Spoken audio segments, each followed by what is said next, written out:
Here now with Josh Whetzel, the now longtime broadcaster of the Rochester Red Wings. You grew up in Parsons, Kansas. Give us a favorite memory from Parsons. Probably growing up and going to youth baseball games in town there, yeah. Have you ever been to Parsons, West Virginia? I never have been, no. Didn't know it existed. So you wouldn't know if it's bigger or smaller than the metropolis that is Parsons, Kansas? I'm guessing it's probably pretty close. Actually, it's quite a bit smaller. Oh, okay. I just found that out. I think you should go there. There's also Sister city. There is a Parsons, Tennessee, too. Have not been there either. I didn't realize this. Bucket list. Yeah. As a child, who or what subject was of a poster on your wall? I believe I had a Dodgers baseball poster of some sort, I'm sure. That being your favorite team? They were my favorite team. And I have a feeling I know the answer to this. Your favorite broadcaster? My favorite broadcaster would be Vin Scully.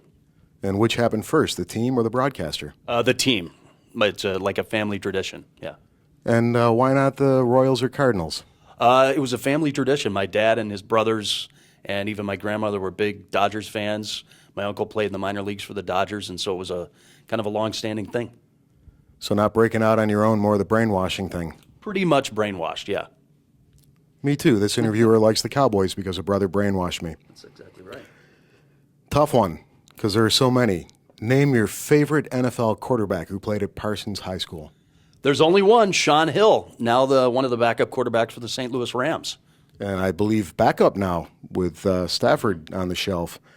Having graduated from KU, is it true you have a tattoo of Rock Chalk Jayhawk? That is most certainly not true. Not a tattoo guy. Not even a temporary one at some point? I don't believe I've ever had a temporary tattoo of any sort. Okay, clean living. Mm-hmm. Favorite? That's what I'm known for. Favorite Kansas University basketball player all time? I'm going to have to go with Danny Manning, who was on the national championship team 1988. Danny and the Miracles, one of the greatest college basketball players ever. And a fine choice as a non-KU fan myself. Favorite World Series memory? Favorite World Series memory, I would go with the 1988 Dodgers, who surprisingly beat the A's in Game 1. Kirk Gibson hit that famous home run off of Dennis Eckersley. That would be my favorite World Series memory.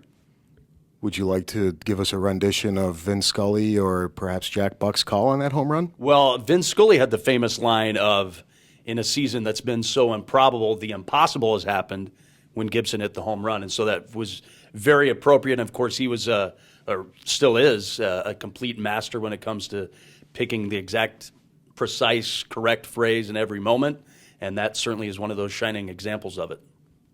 I'd have to go along with that. Mr. Scully, not bad.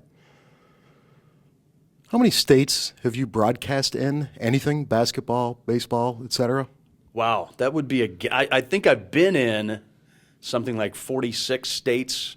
Certainly have not broadcast in that many. I would say that number is about 30 maybe, something like that. We can get that closer to 50 when you make the big leagues. Yeah.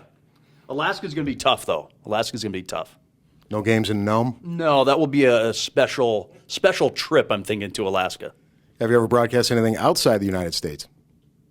Canada. The old Ottawa Lynx. We're in the International League. Certainly outside the United States. Outside the United States. Brotherly kinship there, though. How about a favorite Red Wings broadcast memory? I would say the 2006 playoff run was very fun. Getting a chance to go all the way to the final Game 5 in Toledo. Unfortunately, the Red Wings came up short. But 2006 was a fun season, and the finish there in the playoffs was a really special time. And I would also say the year before, too, 2005, all of those Francisco Liriano starts were very memorable. Electric. Any superstitions you got in the broadcast booth or leading up, preparation, etc.? Superstitions, I don't know. There's probably only one.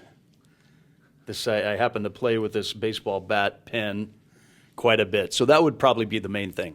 Is that the same baseball bat pen you've had for years? There's a few different ones. I have some backups. Do any of them have pine tar on them? None of them have pine tar, but I'm sure if you put the blue light on there, you probably would see some stuff you didn't want to see. Favorite food? I'm going to go with tacos. Favorite drink? Next. Coca-Cola. Something soft, certainly. Yeah. Coca-Cola. Be that as it may, what are the chances on the night that this is posted that you may or may not be at the Winfield Grill? I would say they're probably about a 50-50 shot.